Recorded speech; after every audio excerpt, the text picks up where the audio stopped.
All right, so we're looking into vectors in a plane now. So we start off with considering this point here on the plane, which I have picked a random point here, 4, 3. Now, if we're now moving sort of into a sort of a Cartesian plane form of this. If I wanted to draw this vector here, it has an x component of 4 units. And it has a y component here of 3 units.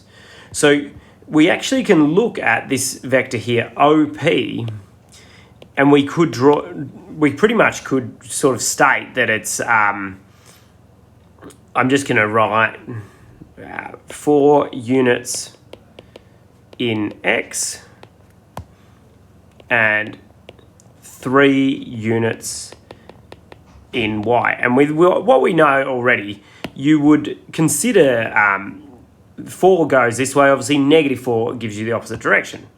Now, depending on the text and stuff you've been looking through, you might have seen this thing already, which is a translation vector. So it's drawn as a matrix here. So it's got these big brackets around it. And we sort of see this A and B, which means we can break this unit up and we can consider going, well, let's put the x component in this top element. Now, I want to be really clear, this isn't a fraction. This is a top element and this is a second element here. So in this, we can put out the component that's our x direction, we're going to put that at the top, and then our y direction, we're going to put that here. So this one that we were writing before, we could rewrite this as 4 units in the x direction and 3 units. And as you can see, it's a much simpler way to write these. Now, we've also got another way we can write vectors out, because we want the different forms so we know, we can graph them easily, or we can move to an algebraic form. And we have these base unit vectors. So this unit vector here, if we look at our translation here, is saying, well, I equals 1 unit in the x direction and 0 units in the y direction. Now, we've already done vector addition. I'm just going to double check to see. No, we haven't done it in its individual form. I think we do that in our next section here. So I'll leave that for the minute. But the idea being here that this would be this I unit here. Let's pick a red. This vector here, if I'm going to draw it on this stage here, represents a move of 1 unit here. This is an I vector. Now, you'll notice the difference between me and the text is that I have to draw these little hats. That's because I can't bold with my handwriting, so you will need to draw these little hats to show it's a vector. Then we've got this J here, and that is this little vector here that goes up. So these are base units, meaning they're 1 unit. Now, we should know here that from this form here we wrote, we have 4 units in the x direction, and you'll notice that the I unit here is in the x direction. So I'll write it in red. We've got here 4i, and then I'll change back to blue, plus we had 3 units in the j, or 3 units in the y direction, which we denote with this j vector here. So I'm going to change that to the... So you actually look, we've already come up with the 2 forms that we could write this vector in. Now, this next bit here, the point P, X, Y has a position vector, OP. This is just summarizing what we've just done. This is called the component form. This is the unit vector form. We have done these. So the X was 4, Y was 3. We can break these out. I is defined as the base unit in the X direction. So that means unit means 1. All right. And J is the base unit in the Y direction. So that's pretty cool. We've now got PXY, or the position vector, can also be written as XY. Now, I will write that up the top. Now we've seen it, because it is another form. It's not as common because it looks a bit like a coordinate or an interval, but that would just be this written as 4, 3. Now, the reason I include that is I have seen it in assessments before. Now, the final bit here is we're going to talk about vector equality. So 2 vectors are equal if their components are equal. So we've got here, we were talking about this is component form. If we can have the I and the J are the same, have the same coefficients, we're going to end up with these being the same values here. So if I write these vectors in component form, I'm going to have,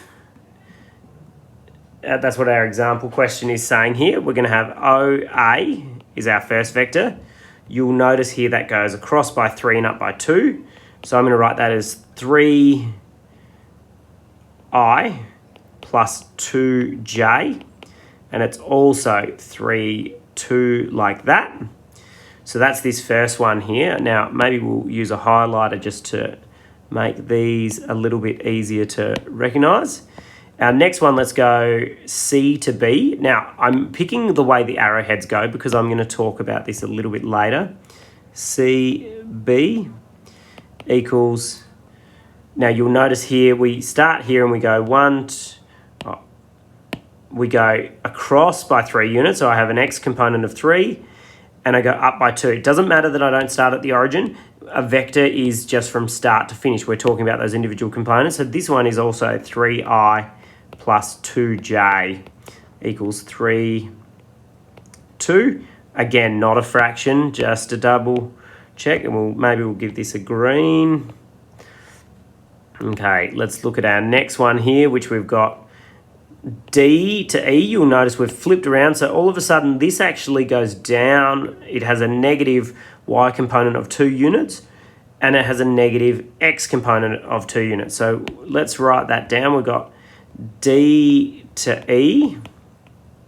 Now, the arrowhead on the top, I think we've covered previously, means the direction of this vector. So D to E goes, it has a negative 3i. So it goes negative 3 units in the I direction. Now, oh, I forgot these little hats. It's poor notation. And it goes down by 2 as well, 3, 2, J. Okay, now let's pick another highlighter for that. Let's go, have we done... Okay, and then we've got F to G.